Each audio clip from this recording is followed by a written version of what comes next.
Good day. Welcome to my class and welcome to my channel. Today, we are to discuss approaches to literary criticism, historical and reader response approaches from our Pivot for a Learner's Packet or LEAP. I am your subject teacher, Dr. Jan-Ann-Rey Consignado, and I know that you are excited to learn new things today. I hope you prepared the following materials: notebook, paper, pen, and of course, our pivot for a learner's packet or LEAP. Our most essential learning competency is critique a literary selection based on the following approaches: relevance of the selection to the historical context during which it was produced, historical, and personal significance of the selection to the reader or reader response. You were introduced to some approaches in literary criticism during the previous lesson. This time, you're about to discover other approaches further. Study the following and picture out how these two are used as well as how they differ from one another. Historical sees literature as both a reflection and a product of the times and circumstances in which it is written. That is historical. Reader response. Literature may be judged according to how the reader perceives it, instead of what the author intends. The text itself has no meaning until it is read by a reader. The reader creates the meaning. Analysis of the reader's role in the production of meaning makes someone's reading a function of personal identity. It recognizes that different people view works differently and that people's interpretations change over time. That is a reader response. Now, read and carefully analyze the selection that follows. Then, proceed doing the tasks. The Hunchback of Notre Dame by Victor Hugo. And here's the link. Kindly check the top right corner of this video. Kindly click that. You got it right. That is our thumbnail. The Hunchback of Notre Dame by Victor Hugo. Okay, after watching that video, learning task 1. Directions. Read and analyze the two sets of questions below. We have set A and set B. For set A, number 1.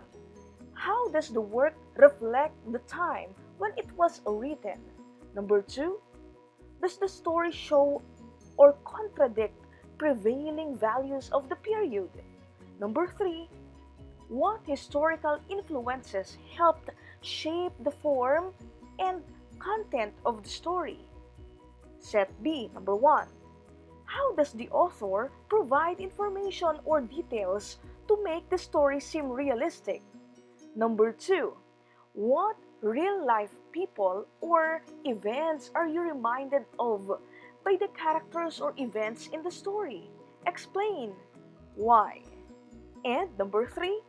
Why do you think the author wrote this story?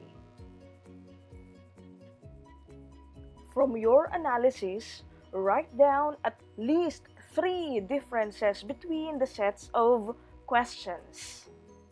1, 2, and 3. Learning task 2.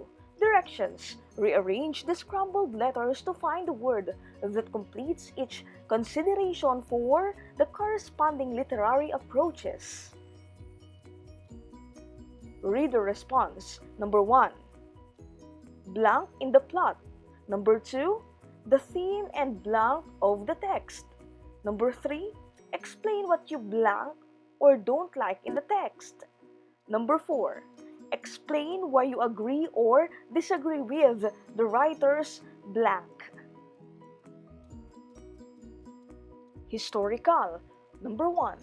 Blank, the work was written. Number 2. Blank, occurring at the time of writing. Number 3. Ideas circulating at the blank of writing. Number 4. Author's blank and social background. Number 5. What the work blank to the people who first read it. Learning task 3. Directions. Now that you are already able to identify the types of questions for an analysis of a literary selection using the historical and reader response approaches, list down 5 questions for each approach and provide the answers as well. Use the table. The Hunchback of Notre Dame by Victor Hugo. Historical approach. Your questions, your answer in paragraph form. Reader response, your questions, and your answer in paragraph form. Learning task 4. Directions. Find words related to each approach and write them down inside the circles. That is our learning task 4. Approaches in literary criticism, historical, and reader response. Go ahead.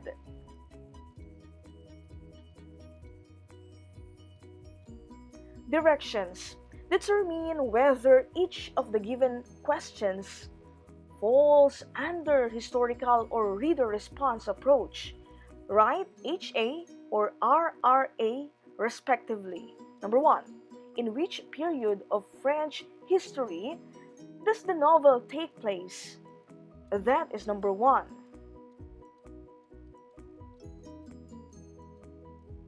Number 2. How does your perception of Quasimodo change over the course of the Hunchback of Notre Dame? That's number 2. Number 3. What thematic role does Notre-Dame Cathedral and its architecture play in the Hunchback of Notre Dame? That's number 3. Number 4. What historical foreshadowing is referred in the novel? That is our number 4. Number 5. Why do you think the author wrote this story? That is our number 5.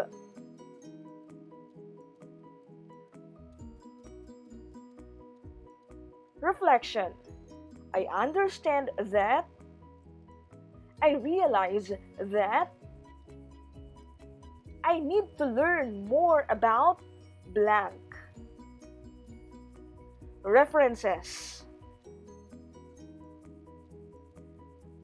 Pivot for a learner's packet or lip. Special thanks to Mr. Jan-Ann-Rey, City Bordeaux, and Miss Lucinda A. Horilia.